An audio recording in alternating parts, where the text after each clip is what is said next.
So, I've decided that I need to go through this and start to make people more aware of the corruption that is happening within our justice system. My daughter's reports, which are right here from her death, I have a binder. No parent should have a binder of their daughter's death, but I wanted to point out some really important facts that a lot of you guys aren't investigating properly. So I took it upon myself to get my own investigation done on my daughter's death, and if I didn't do that, then her killer actually would still be walking free, because these detectives at Nashville Metro Police Department did nothing.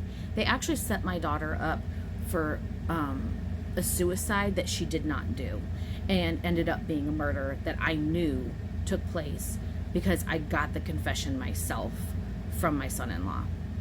They didn't want to believe me. It took me 10 months to get my grandson out of that situation. 10 months that they left my grandson, who was 7 years old, in the hands of somebody who took my daughter's life. And I had to fight for justice, or he would have walked free. So let me give you an example of what they've done. I carry around a binder that has all the evidence in it, and I would sit with them all the time. So this is my advice to people. If something isn't right within your family, and that you knew something happened to somebody, fight for what you know is right. Start your own investigations into the investigations that they did, because they're corrupt. They are corrupt. So let me give you an example right here. So this right here, I want to give you guys an example. This right here is part of the investigation report that I have been given.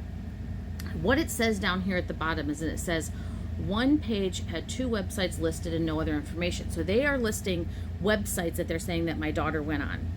And this is what the detective himself put in my daughter's report. Now, mind you, they've claimed up here, offense classified as suicide. They put that she committed suicide. So they put that at the top right here. April Holt, suicide. This report was done by Mike Rowland himself.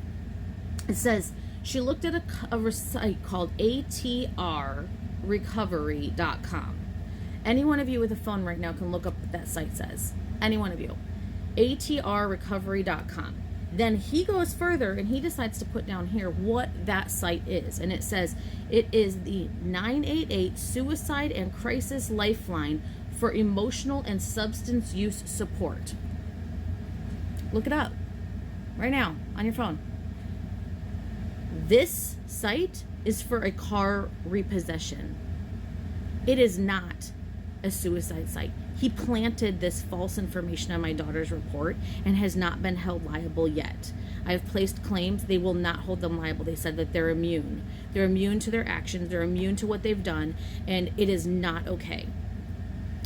This site is literally for a car repossession site. And I sat down and I talked to Mike Rowland up here, and I called him into a meeting and I said, so why is this on my daughter's report? And he said, oh, that must have been a previous search on my computer.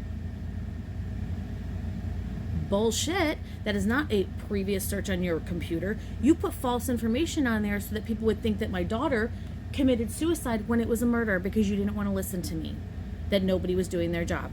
This is just one piece of my daughter's report. Let me show you this binder. It's this thick, literally this thick, of all of the pages that I've been investigating myself. I'm going to be revealing this every day, different parts of it. I want you guys to understand how corrupt the system is. And I want you guys to start thinking about how we can start holding these people accountable, because there's no reason at all that they are immune to any of their actions. I have placed a civil suit. I have placed several different claims against this police department, and they keep coming back saying we are immune to our actions. Not one attorney will take the case because they're too scared to. They're too scared to take on the police department. Get that? Too scared to take them on. So, I, as April Holt's mom, am going to reveal all that I can to y'all. So, that's part 1. Wait till tomorrow when I've got more for you.